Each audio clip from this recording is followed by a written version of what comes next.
back to No BS Sports Talk. We're back with another episode of our preseason MLB positional rankings. Today we're going to be getting into our top 5 catchers going into the 2026 season.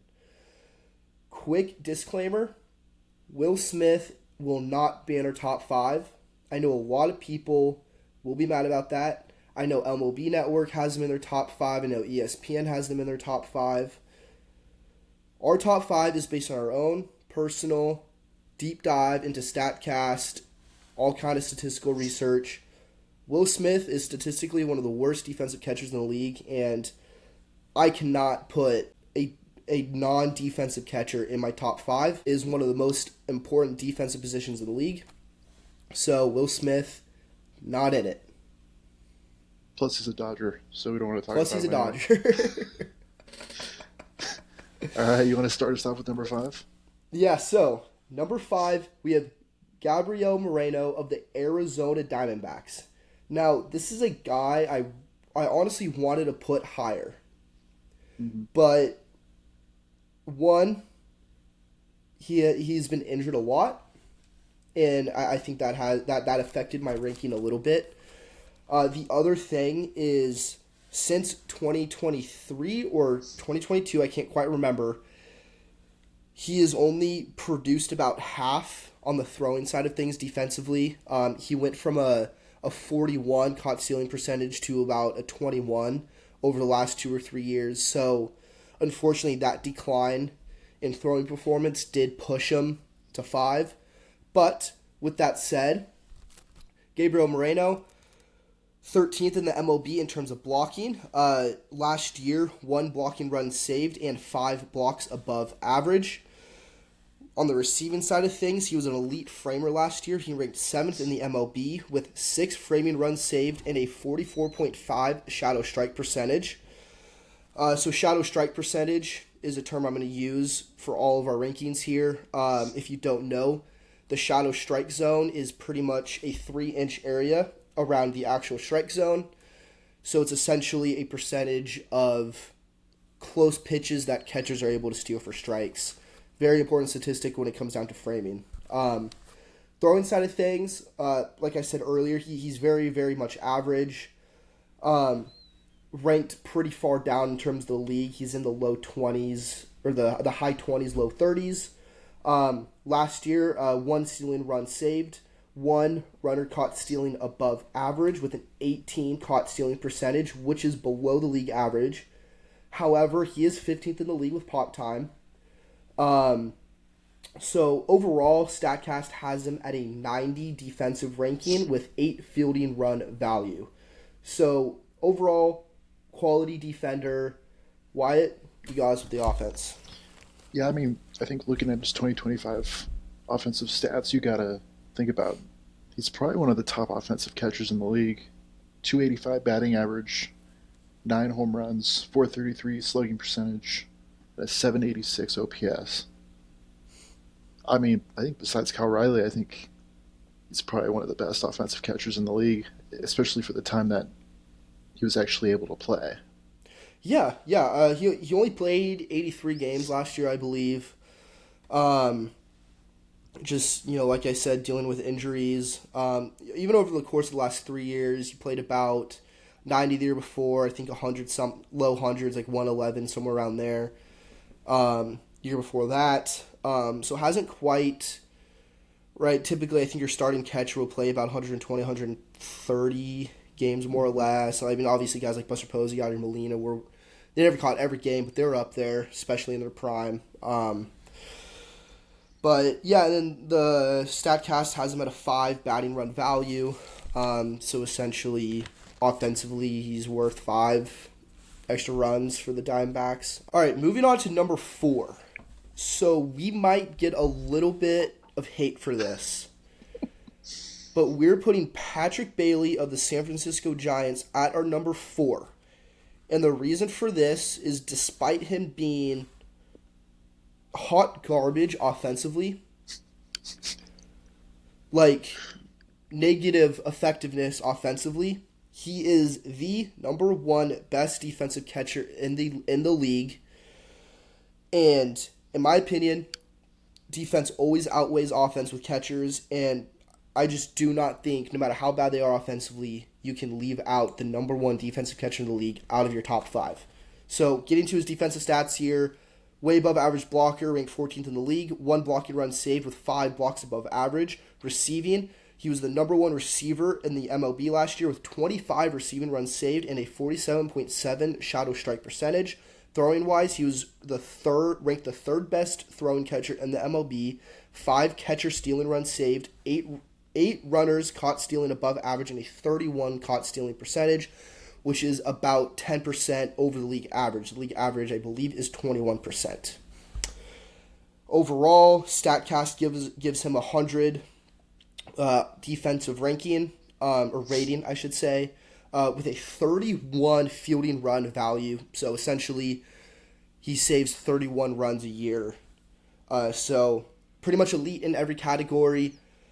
First in the league in terms of receiving, all around number one defensive catcher in the league. Offensively, Wyatt. Yeah, I mean, I think if it wasn't for his bad offense, he's probably in contention for one of the best catchers in baseball. 2025, he finished with 222 average, only 6 home runs, 277 on base percentage. Crazy. 325 slugging percentage, and a 602 OPS. And I think you can agree with me on this. If he's not the best defensive catcher in the league, he probably doesn't have a job right now in the majors with how bad his offense is. Like if he's an average defensive catcher on defense, like, I mean, if he was outside of the top 5, yeah, that is a if he was outside of the top 5 defensively, I don't think he starts. And then to add on to that, StatCast gives him a 1 overall StatCast rating, which is 1 away from 0. He had a negative 19 batting run value last year. Which means he is negatively impacting the offense in the lineup, essentially. Yeah. Yeah, I mean, his defense makes up for everything, though, I think, like with how good he is. Best defensive catcher in the league. I can't not put him in the top 5. I do think he has a better year offensively this year. I think last year was a bad year. Yeah, I'm not saying... Well, it's interesting because his first year in the league was not bad. Yeah, I can see him hitting 240, 235. Yeah. And like, I can see him getting over 10 homers as well. Yeah. Yeah, I think the power's got to be there somewhere. Mm-hmm. I mean, I'm not expecting 20 homers a year out of him, but... No. 10 to 15 homers with like a 235 average would be... Maybe cut back on the strikeouts a little bit, too. Yeah, I didn't list his strikeouts. I don't know if you happen to have his strikeouts up, but I believe he was over 150. Yeah, I don't have that up, but yeah, it was... We were looking at it not too long ago when we were going over the free agency stuff. We were looking at the Giants' strikeout rate, and he was up there about 160, I believe, strikeouts last year. So, I mean, but defensively, I think he's number 1 in my mind. Gold Glove. Just won another Gold Glove. I think he's got 2 now, right? I think he's got 2. Yeah. I think he's going to win more. He's so good defensively, but at that offense needs to take a step up. Moving on to number 3, we have Willie Contreras of the Milwaukee Brewers.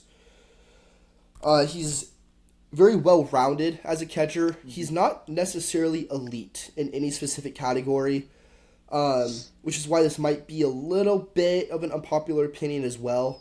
Honestly, part of me did want to switch him with Gabriel Moreno, but the fact is William Contreras plays more games, and MLB and ESPN did also have him pretty high on the rankings. But anyways, to get into his defensive numbers here, blocking-wise, like I said, very average blocker, 1 blocking run saved, 2 blocks above average, so... It's not terrible, right? 1 framing run saved. However, he does have a very good shadow strike percentage at 43.7. Don't know why that's not translating to more framing runs saved. So because of that, overall he is an average receiver, but he is elite in that one specific statistic. Throwing, he's just above a league average thrower, 2 stealing runs saved, 3 runners caught stealing above average, and a 28 caught stealing percentage, which, like I said earlier, I believe the league average is 21, so he is above that number. StatCast gives him a 73 StatCast rating with 3 fielding runs saved value defensively. So even though it's average, he is still adding value defensively, just not as much as some of the other guys on his list. I'll have you get into the batting now. Yeah, I mean, I think you can say the same thing for the offense. It's solid, not crazy, but it's good. 260 average last year, 17 homers, 399 slugging percentage, a 754 OPS, and I'd like to point out his elite walk percentage because I think that's it might be higher than any other catcher. Was it 12.7%? Mm-hmm. Yeah. That is damn good. So, I mean... Yeah, no, I mean, that's a stat, I mean, especially with catchers, right? We've already talked about how important the defensive side of things are there. If you have a catcher that...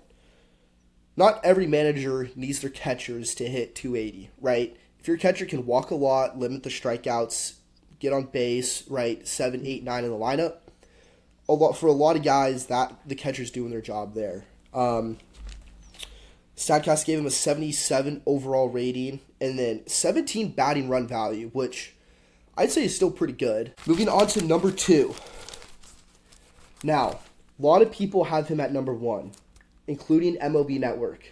But screw MLB Network. Cal Riley is at number 2 for us. And the reason being, he is statistically one of the worst blockers in the league. He is ranked 53rd in the entire league. Terrible. In terms of blocking. Bad. Which means he is worse blocking-wise than backup catchers in the MLB. He had -4 blocks above average and a -1 run saved blocking. So horrible blocking. However, the reason he is number 2, partially because of his offense, but Wyatt will get into that. But the other reason is he is an elite receiver. He is 5th in the league in terms of receiving, 7 catcher framing runs saved, and a 43.6% shadow strike rate or percent. Throwing wise, he's good. He's not great. He's average. 1 stealing run saved. 2 runners caught stealing above average with a 24% caught stealing percentage. However, overall, StatCast still gives him an 88 fielding value rating and 7 fielding runs saved overall. Mm-hmm. So he's still the positives defensively. He is elite in one area, but the major reason is his bat. Mm-hmm. Yeah, I mean, 60 homers in a year, nobody's ever going to complain about that. You know what I mean? No. So, 247 average, 484 slugging percentage. We finished the year with a 798 OPS. I would take that any year from probably just about any player. You know what I mean? Like, offensively. Yeah, if anybody hits 60 home runs, you're an all-star. You're batting 4. And, his offensive contribution to Seattle was one of the biggest reasons that they went as far as they did in the playoffs. And then on top of that, he was top percent in the league, not with catchers, but in the league, in max exit velo and expected slugging percent. StatCast gave him a 98 overall rating offensively with 45 run value offensively, that's up there with your star hitters in general, your outfielders and your third baseman and your first baseman. That's where he's up there as a catcher, which you don't see very often. And obviously offense, that's the reason everyone wants to put him at number 1 is because of his offense. But like I said before, defense always outweighs offense when it comes down to catchers, in my opinion. And I just can't get myself to put one of the worst blocking catchers in the league at my number 1. But yeah, between the receiving and the offensive numbers, he has to be in the top 5. For me, he's number 2. Yeah, I was kind of shocked at how bad his blocking numbers were. I He's looked a at the big, stats and I stiff was, guy, yeah, yeah. I just wasn't. but I mean, it felt like he was homering every day, though. That's literally what it felt like watching games this last year. So, no, I mean, I agree. I mean, I think at one point he hit like, what, 3 or 4 homers, like 4 games in a row hit a homer. All right, so that leads us to our number 1 catcher. We decided to go with Alejandro Kirk as our number 1 catcher heading into the 2026 season. And here's why. He is the number 1 blocker in the MLB last year with 21 blocks above average, which led the league. 5 runs saved on blocking, which also led the league. 0.19 blocks above average per game, which was first in the MLB. He was the second best receiver in the league with 17 catcher framing runs saved and a 47.1 shadow strike percentage. Throwing wise, not quite as good. He was in the lower half of the league. He was ranked 28th with 0 caught stealing runs saved and a 17 caught stealing percentage, which is below the league average. But overall, StatCast does give him a 100 fielding value rating with 22 catching runs saved. So, considered one of the best defensive catchers in the league, according to our research, according to StatCast, and also according to MLB Network. I mean, Alejandro Kirk was up there for all of those guys. So, and then offensively, Wyatt is pretty good. Finished the year pretty well. 282 average, 15 homers, slugging percentage of 421, and a pretty nice OPS of 769. I mean, as a catcher, he's pretty much as well-rounded as it gets, I think, in my opinion. Yeah, 7 batting runs saved, or 7 batting runs valued with a 60 StatCast rating. I mean, as a catcher, if you're going to be one of the best defensive catchers in the league and be above average offensively, that's hard to do. That's why he's at number 1 for us. Yeah, and I think it goes to show that's why we put Patrick Bailey in the top 4, because he's so good defensively, but the offense just hasn't been there. And I think if he can find that, I mean, I think you could be having that conversation next year. Patrick Bailey could hit 260 with 15 home runs. He's the number 1 best catcher in the league. Yeah. Period. Yeah. I mean, it's a tough part to do that, but I mean, it's hard. It's hard, but yeah. One thing that's going to be interesting though for catchers is ABS system is entering MLB this year. Yep. So what that's going to look like is each team is going to get 2 challenges on strikes. They use that offensively, defensively.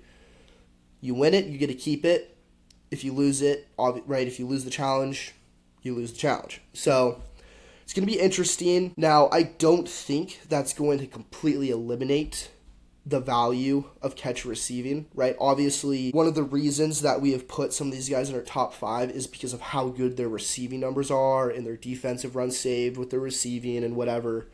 It is not going to eliminate that. I mean, the fact is that when you only have 2 challenges and if you lose your challenge, then you lose your challenge. Like, teams aren't going to be using these. Like, I mean, I think we're going to be seeing a lot of managers save these challenges for the 8th, 9th inning of games. Like, I don't see first, second inning guys going up and wasting their challenges. So that's still catching framing is still going to be very, very important.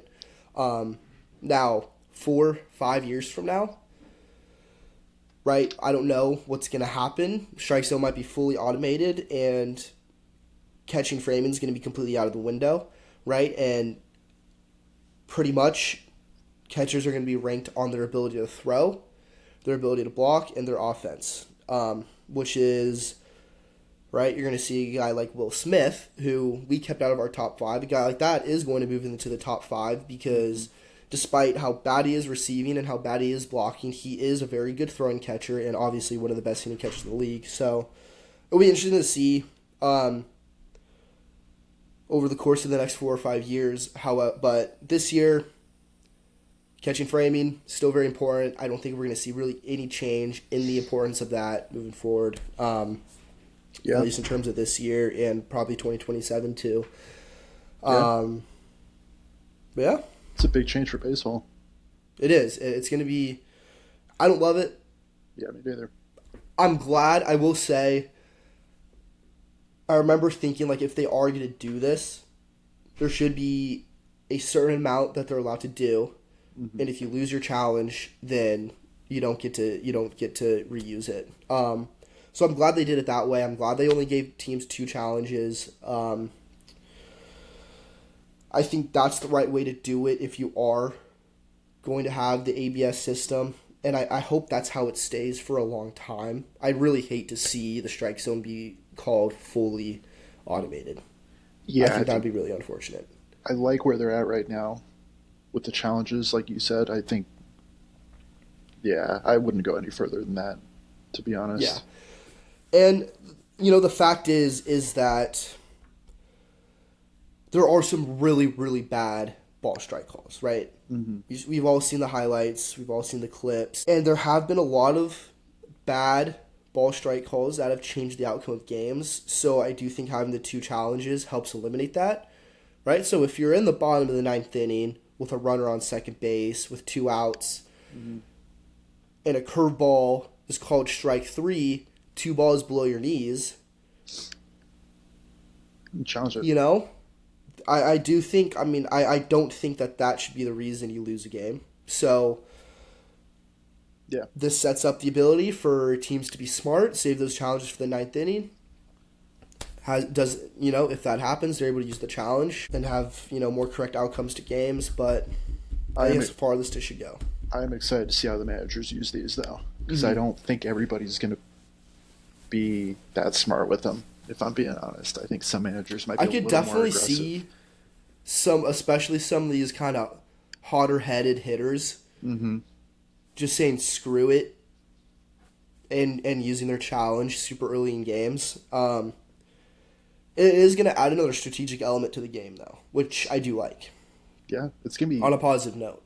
Yeah, it's going to be fun to watch. So, it will be kind of cool to see how that integrates itself into the game this year. Do you know if they're using that in spring training, too? They are. Yeah, they used it in spring training last year. That's right. Yeah, that's right. Yeah, that'll be fun to see how much it really changes the game, too, I think. It'll be good for the sport, I think. But but no farther. Yeah, no farther. That's it. 2 challenges is good for the sport. Any more, not good for the sport. That's where I'm at. Leave it where it's at. Yeah. Don't mess with it anymore. But that's our top 5. Yeah. All right. Well, thanks, guys. Make sure to like and subscribe. Our next episode will be first baseman, so make sure to stay tuned for that.